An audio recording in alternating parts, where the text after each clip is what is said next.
Mr. President. Majority Leader. Last night, House Democrats finally did what they had decided to do a long time ago. They voted to impeach President Trump.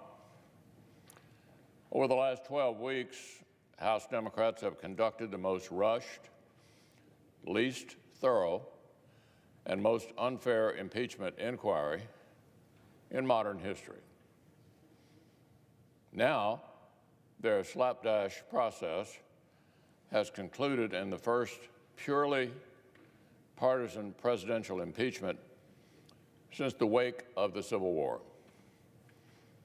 The opposition to impeachment was bipartisan.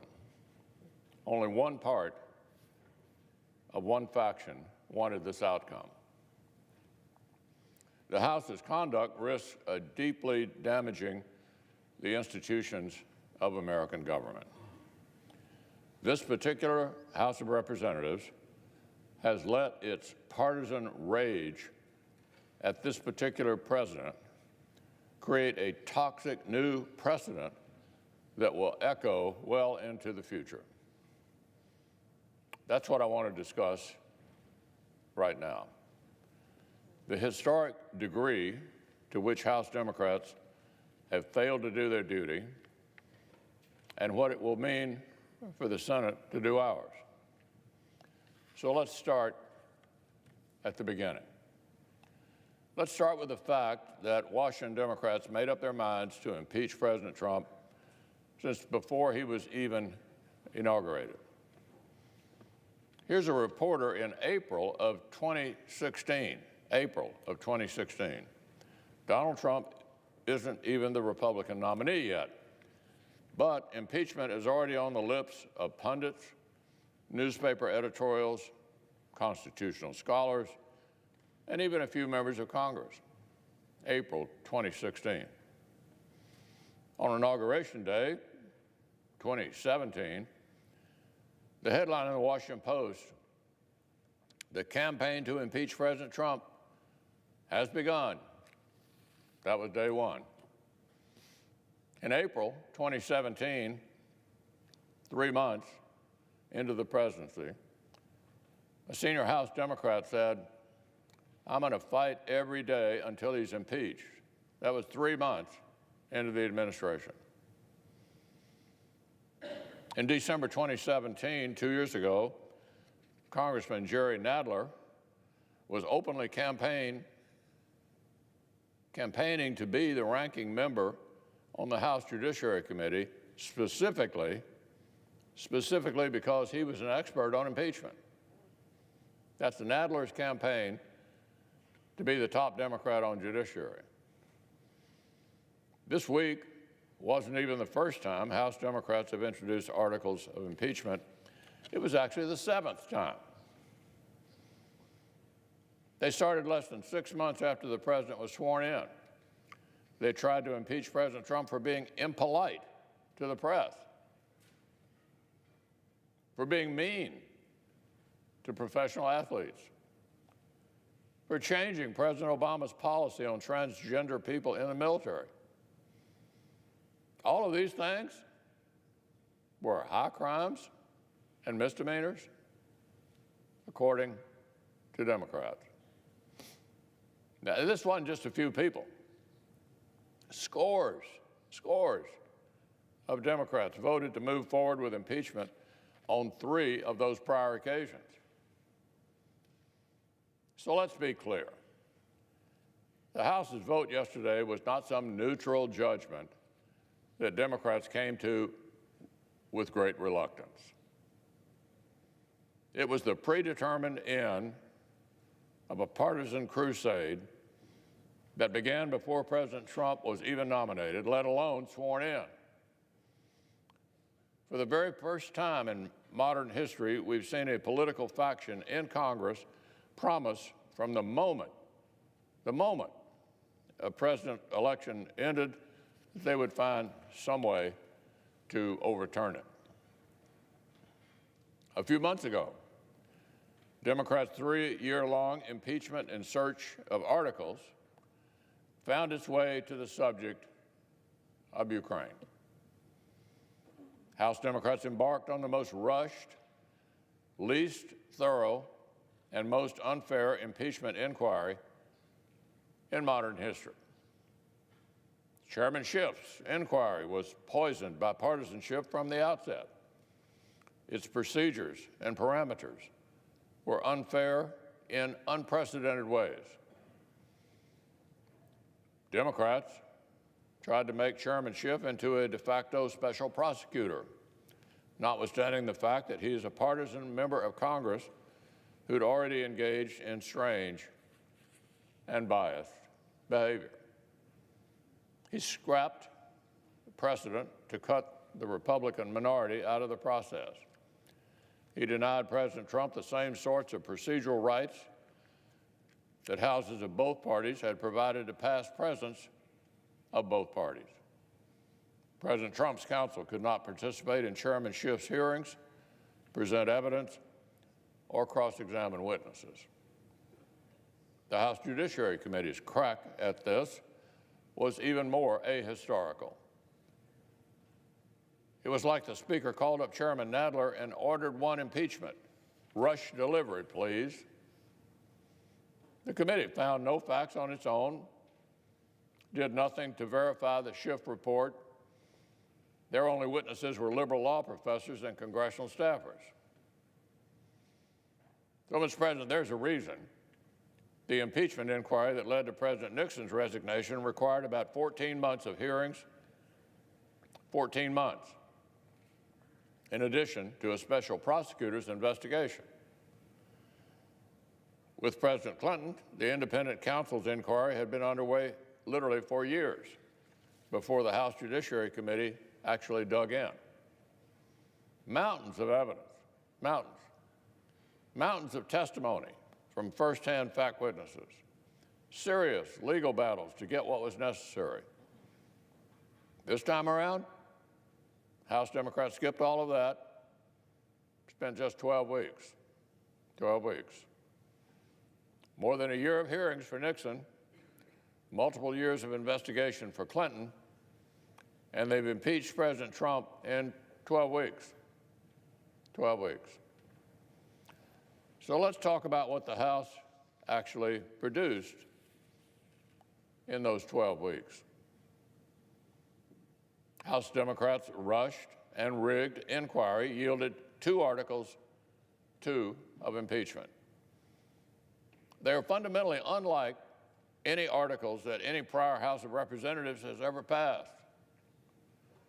The first article concerns the core events which House Democrats claim are impeachable. The timing of aid to Ukraine. But it does not even purport to allege any actual crime. Instead, they deploy the vague phrase, abuse of power, to impugn the president's action in a general, indeterminate way. Speaker Pelosi's House just gave in to a temptation that every other House in history has managed to resist. Let me say that again. Speaker Pelosi's House just gave in to a temptation that every other House in our history has managed to resist. They impeach a president whom they do not even allege has committed an actual crime known to our laws. They've impeached simply because they disagree with a presidential act and question the motive behind it. So let's look at history. Andrew Johnson impeachment involved around a clear violation of a criminal statute, albeit an unconstitutional statute. Nixon had obstruction of justice, a felony under our laws. Clinton had perjury, also a felony. Now, the Constitution does not say the House can impeach only those presidents who violate a law, but history matters. History matters and precedent matters. And there were important reasons why every previous House of Representatives in American history restrained itself from crossing this Rubicon. The framers of our Constitution very specifically discussed this issue, whether the House should be able to impeach presidents just for, quote, maladministration, just for maladministration. In other words, because the House simply thought the president had bad judgment or was doing a bad job. They talked about all this when they wrote the Constitution. The written records of our founders' debates show they specifically rejected this. They realized it would create a total dysfunction to set the bar for impeachment that low, that low. James Madison himself explained that allowing impeachment on that basis would mean the president serves at the pleasure of the Congress instead of the pleasure of the American people. It would make the president a creature of Congress, not the head of a separate and equal branch. So there were powerful reasons, Mr. President, why Congress after Congress for 230 years, required presidential impeachment to revolve around clear, recognizable crimes, even though that was not a strict limitation. Powerful reasons why for 230 years, no House opened the Pandora's box of subjective political impeachments. That 230-year tradition died last night. Now, Mr. President, House Democrats have tried to say they had to impeach President Trump on this historically thin and subjective basis because the White House challenged their request for more witnesses. And that brings us to the second article of impeachment. The House titled this one, Obstruction of Congress. What it really does is impeach the president for asserting presidential privilege. The concept of executive privilege is another 2-century-old constitutional tradition. Presidents, starting with George Washington, have invoked it. Federal courts have repeatedly affirmed it is a legitimate constitutional power. House Democrats requested extraordinary amounts of sensitive information from President Trump's White House, exactly the kinds of things over which presidents of both parties have asserted privilege in the past. Predictably and appropriately, President Trump did not simply roll over. He defended the constitutional authority of his office. No surprise there. It's not a constitutional crisis for a House to want more information than a president wants to give up. That's not a constitutional crisis. It's a routine occurrence. The separation of powers is messy by design. Here's what should have happened. Here's what should have happened. Either the president and Congress negotiate a settlement, or the third branch of government, the judiciary, addresses the dispute between the other two. The Nixon impeachment featured disagreements over presidential privilege. So they went to court. The Clinton impeachment featured disagreements over presidential privilege. So they went to the courts. This takes time. It's inconvenient. That's actually the point. Due process is not meant to maximize the convenience of the prosecutor. It's meant to protect the accused. But this time was different. Remember, 14 months of hearings for Richard Nixon, years of investigation for Bill Clinton, 12 weeks for Donald Trump. Democrats didn't have to rush this, but they chose to stick to their political timetable at the expense of pursuing more evidence through proper legal channels. Nobody made Chairman Schiff do this. He chose to.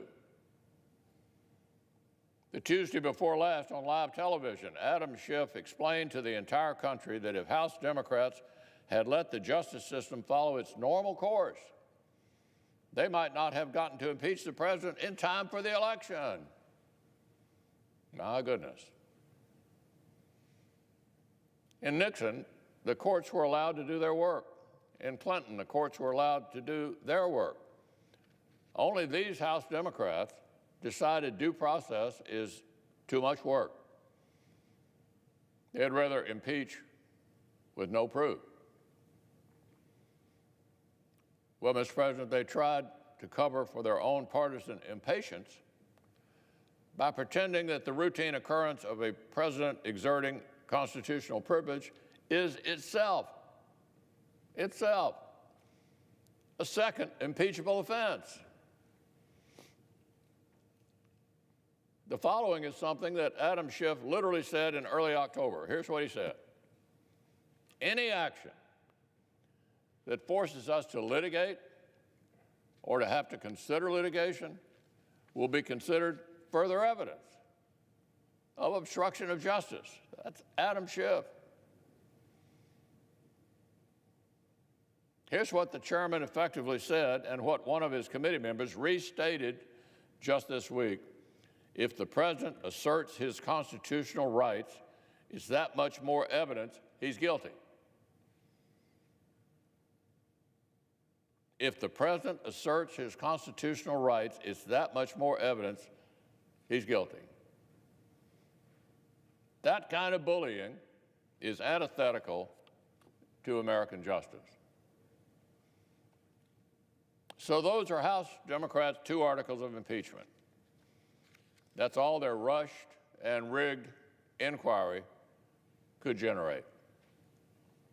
An act that the House does not even allege is criminal, and a nonsensical claim that exercising a legitimate presidential power is somehow an impeachable offense.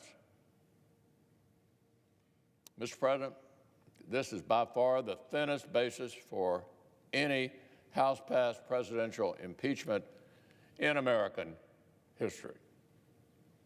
The thinnest and the weakest, and nothing else even comes close. And candidly, I don't think I'm the only person around here who realizes that. Even before the House voted yesterday, Democrats had already started to signal uneasiness with its end product. Before the articles even passed, the Senate Democratic leader went on television to demand that this body redo House Democrats' homework for them, that the Senate should supplement Chairman Schiff's sloppy work so it is more persuasive than Chairman Schiff himself bothered to make it. Of course, every such demand simply confirms that House Democrats have rushed forward with a case that is much too weak. Back in June, Speaker Pelosi promised the House would build an ironclad case. Never mind that she was basically promising impeachment months before the Ukraine events, but that's a separate matter. She promised an ironclad case. And in March, Speaker Pelosi said this: impeachment is so divisive to the country that unless there is something so compelling and overwhelming and bipartisan, I don't think we should go down that path because it divides the country. End quote. By the Speaker's own standards, the standards she set, she's failed the country. The case is not compelling, not overwhelming, and as a result, not bipartisan. The failure was made clear to everyone earlier this week when Senator Schumer began searching for ways the Senate could step out of our proper role and try to fix the House Democrats' failures for them. And it was made even more clear last night when Speaker Pelosi suggested that House Democrats may be too afraid to even transmit their shoddy work product to the Senate. Mr. President, it looks like the prosecutors are getting cold feet in front of the entire country and second-guessing whether they even want to go to trial. They said impeachment was so urgent that it could not even wait for due process, but now they're content to sit on their hands. This is really comical. Democrats' own actions concede that their allegations are unproven. The articles aren't just unproven, they're also constitutionally incoherent. Incoherent. Frankly, if either of these articles is blessed by the Senate, we could easily see the impeachment of every future president of either party. Let me say that again. If the Senate blesses this historically low bar, we will invite the impeachment of every future president. The House Democrats' allegations, as presented, are incompatible with our constitutional order.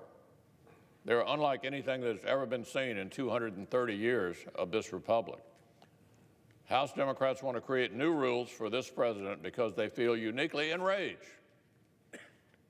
They feel uniquely enraged. But long after the partisan fever of this moment has broken, the institutional damage will remain. I've described the threat to the presidency. This also imperils the Senate itself. The House has created an unfair, unfinished product that looks nothing like any impeachment inquiry in American history. And if the Speaker ever gets her House in order, that mess will be dumped over here on the Senate's lap. If the Senate blesses this slapdash impeachment, if we say that from now on, this is enough, then we invite an endless parade of impeachable trials. Future Houses of either party will feel free to toss up a jump ball every time they feel angry, free to swamp the Senate with trial after trial, no matter how baseless the charges. We'd be giving future Houses of either party unbelievable new power to paralyze the Senate at their whim. More thin arguments, more incomplete evidence, more partisan impeachments. In fact, Mr. President, this same House of Representatives has already indicated that they themselves may not be finished impeaching. The House Judiciary Committee told a federal court this very week that it will continue its impeachment investigation even after voting on these articles. And multiple Democratic members have already called publicly for more. If the Senate blesses this, if the nation accepts this, presidential impeachments may cease being a once-in-a-generation event and become a constant part of the political background noise. This extraordinary tool of last resort may become just another part of the arms race of polarization. Real statesmen would have recognized, no matter their view of this president, that trying to remove him on this thin and partisan basis could unsettle the foundations of our republic. Real statesmen would have recognized, no matter how much partisan animosity might be coursing through their veins, that cheapening the impeachment process was not the answer. Historians will regard this as a great irony of our era, that so many who profess such concern for our norms and traditions themselves proved willing to trample our constitutional order to get their way. It is long past time for Washington to get a little perspective. President Trump is not the first president with a populist streak, not the first to make entrenched elites uncomfortable.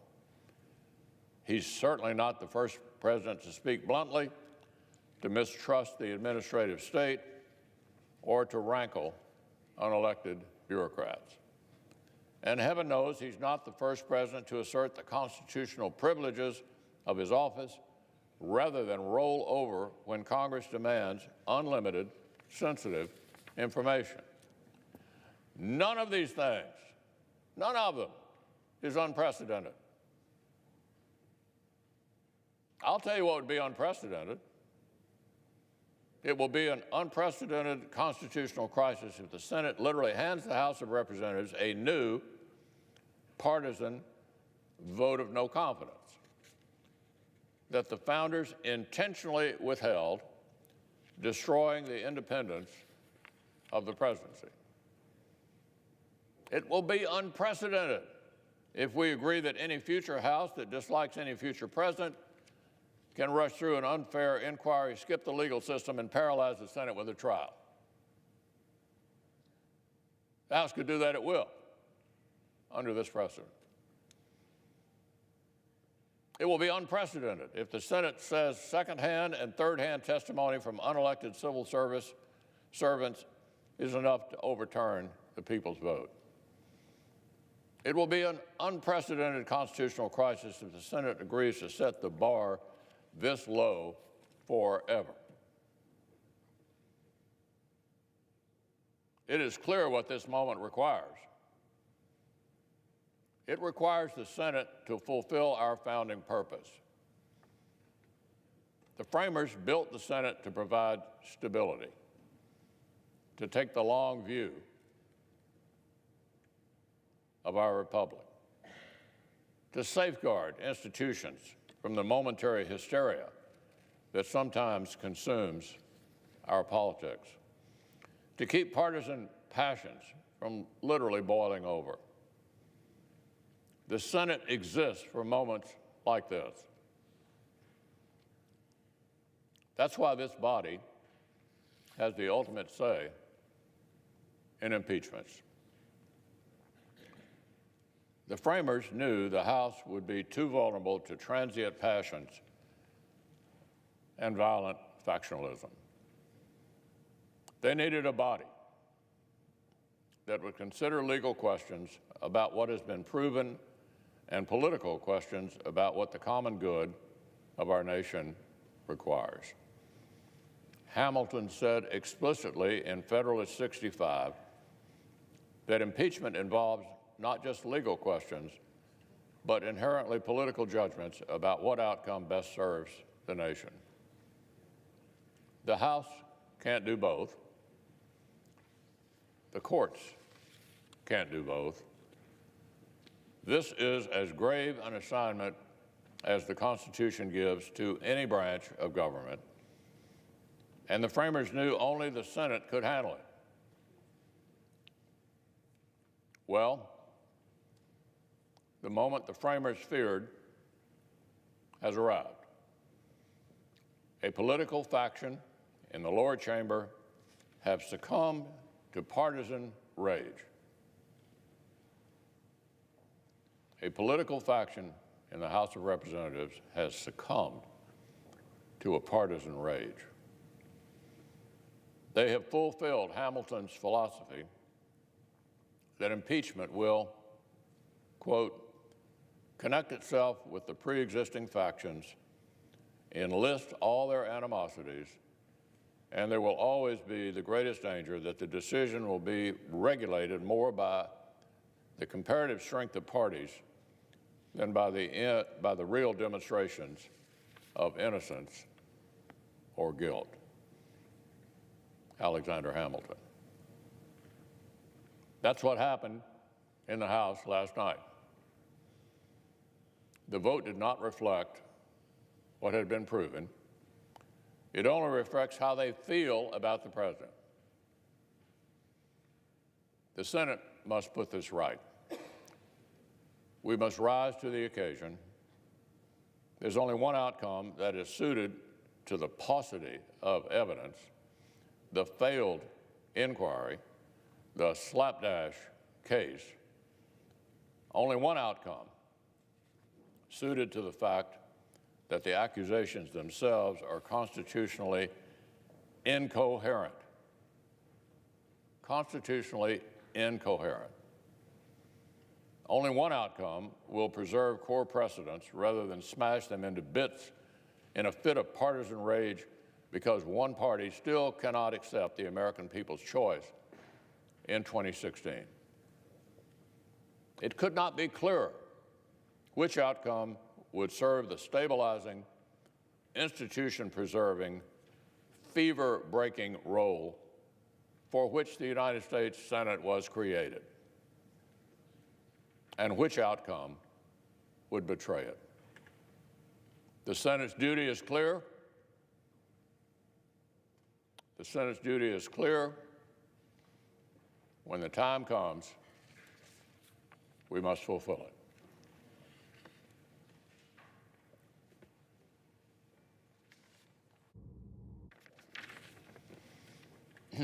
Now, Mr. President, I understand there are 3 bills at the desk due a second reading in block. The clerk will read the titles of the bill for the second time on block. H.R. 397, an act to amend the Internal Revenue Code of 1986 and so forth and for other purposes. H.R. 1759, an act to amend Title III of the Social Security Act and so forth and for other purposes.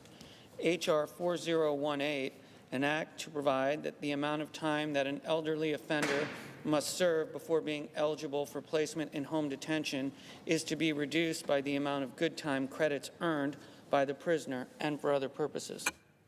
In order to place the bills on the calendar under the provisions of Rule 14, I would object to further proceedings in block. Objection having been heard, the bills will be placed on calendar on block.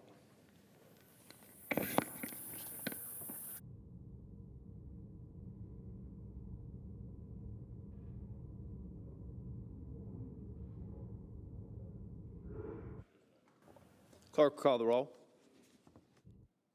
Mr. Alexander.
Mr. President.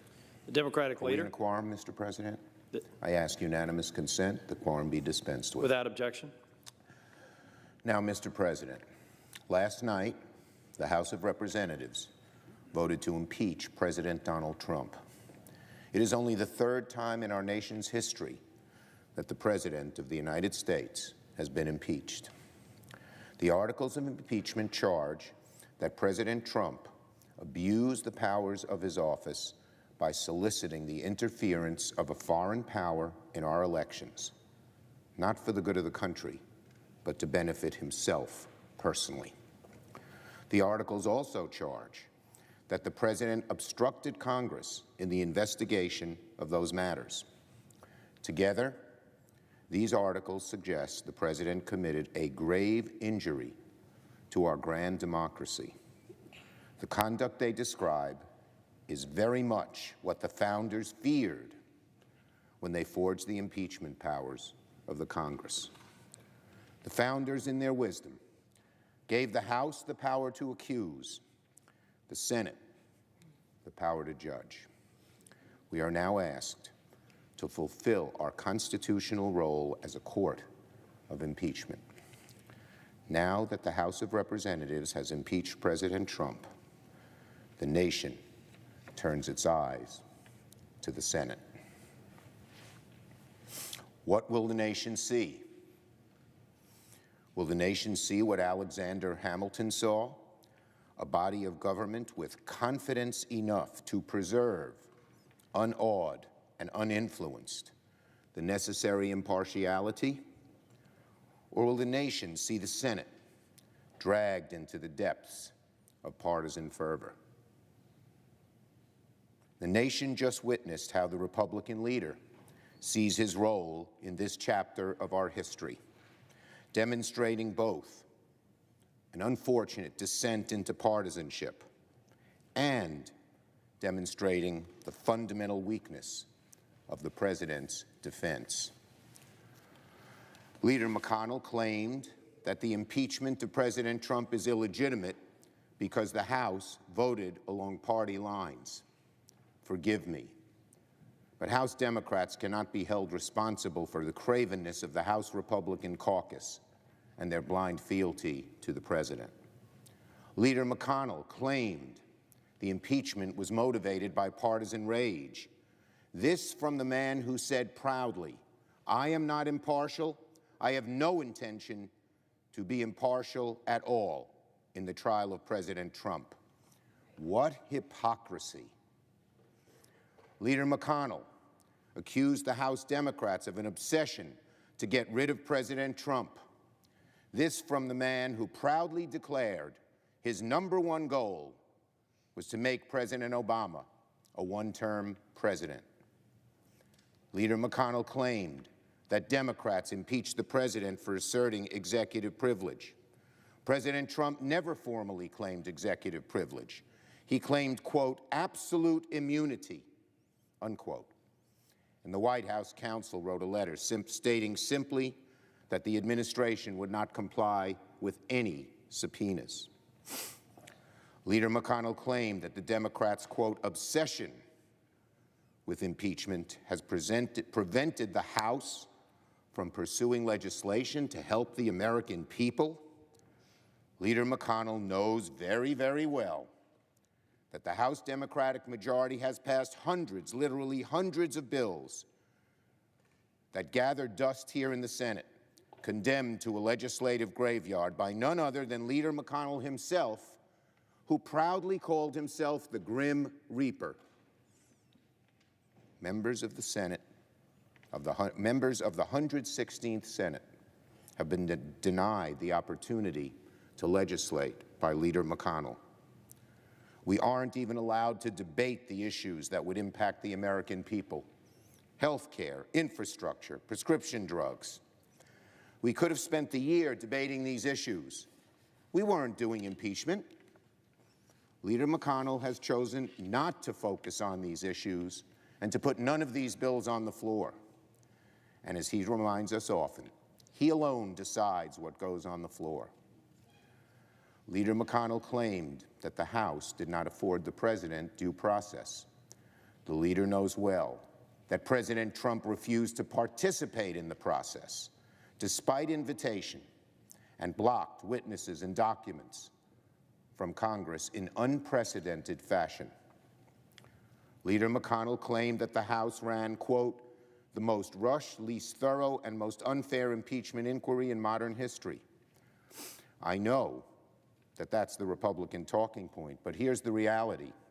Leader McConnell is plotting the most rushed, least thorough, and most unfair impeachment trial in modern history. His plan to prevent House managers from calling witnesses to prove their case is a dramatic break from precedent. We heard a lot about precedent from the leader. Never has there been a presidential impeachment trial in which the majority prevented the House managers from fairly presenting their case, to have witnesses explain their knowledge of the alleged malfeasance. Will Leader McConnell, breaking precedent, strong-arm his caucus into making this the first Senate impeachment trial of a president in history that heard no witnesses? We ask, is the president's case so weak that none of the president's men can defend him under oath? Is the president's case so weak that none of the president's men can defend him under oath? If the House case is so weak, why is Leader McConnell so afraid of witnesses and documents? We believe the House case is strong, very strong.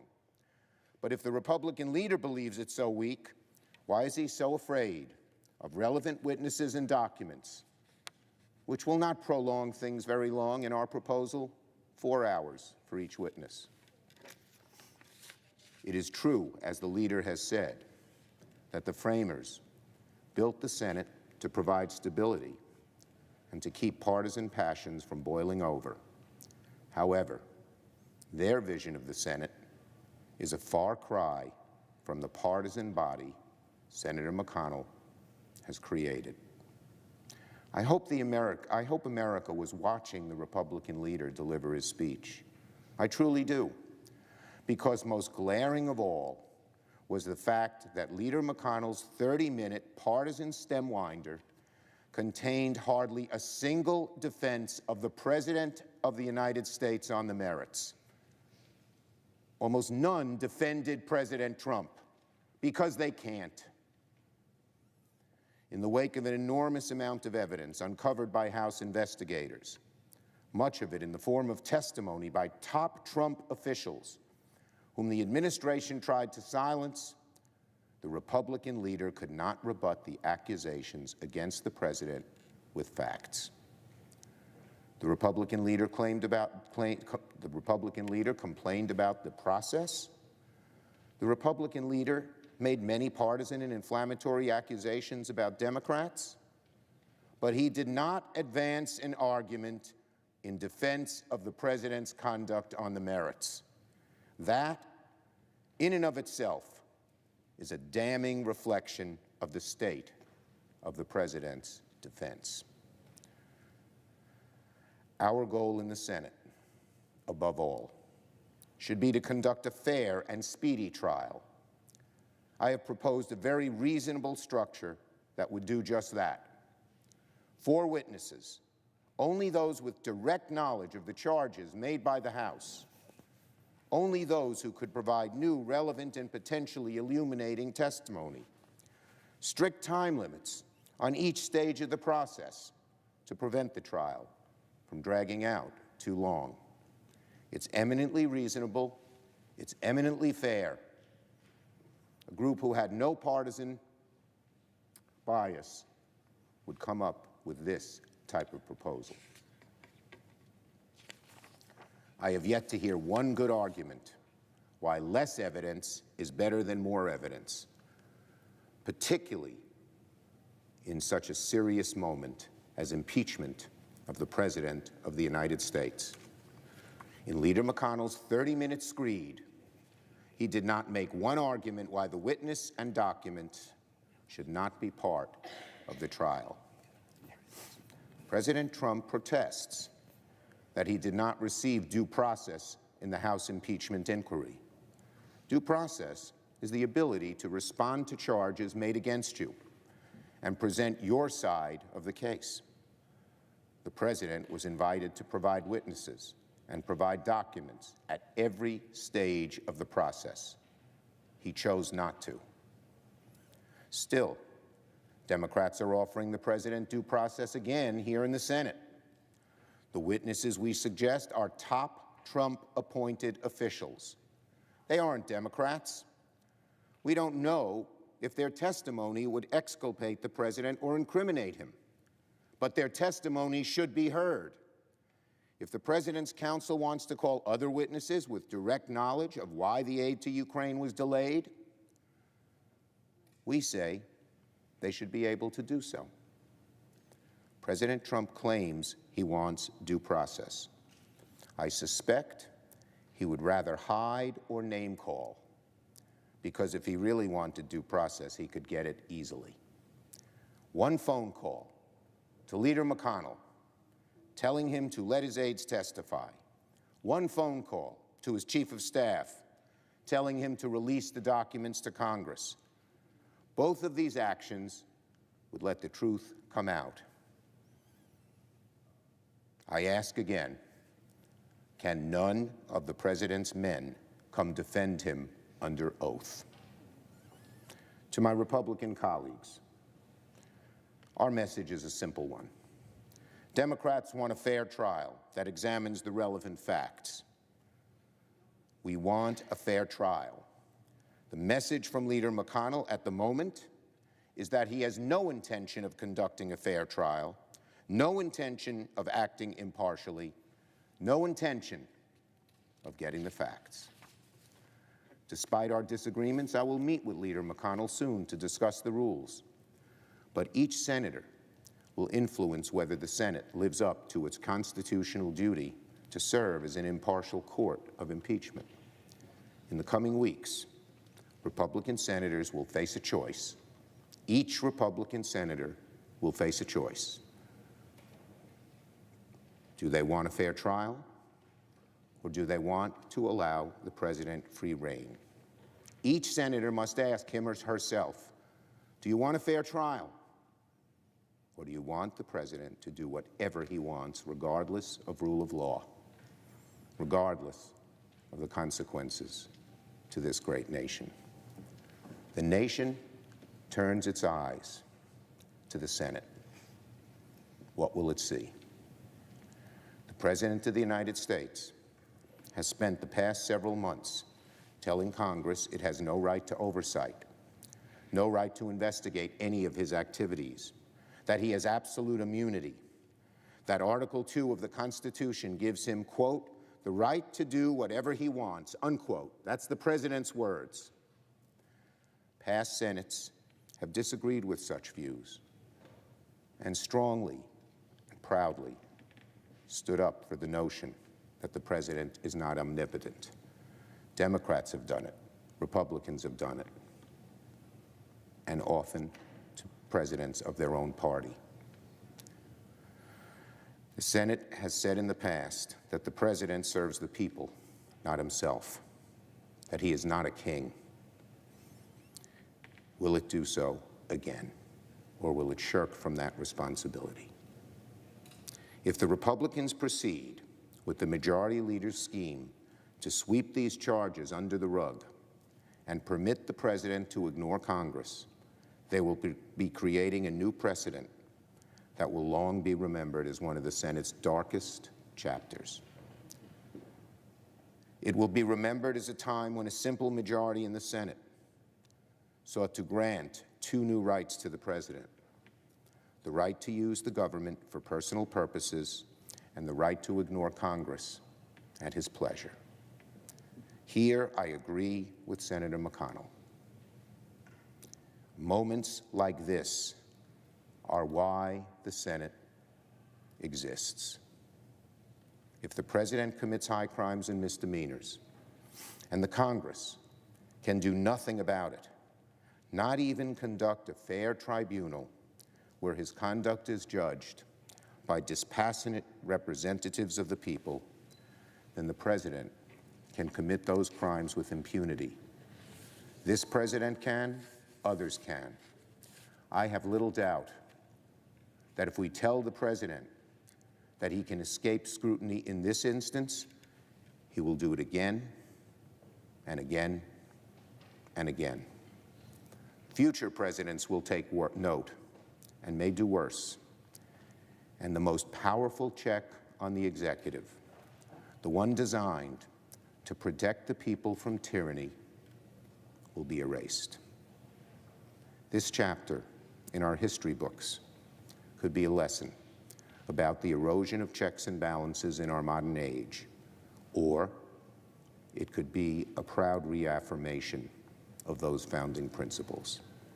This chapter in our history books could be about the overpowering partisanship of our times, or it could be about the Senate's capacity to overcome it. Again, moments like this are why the United States Senate exists. I yield the floor.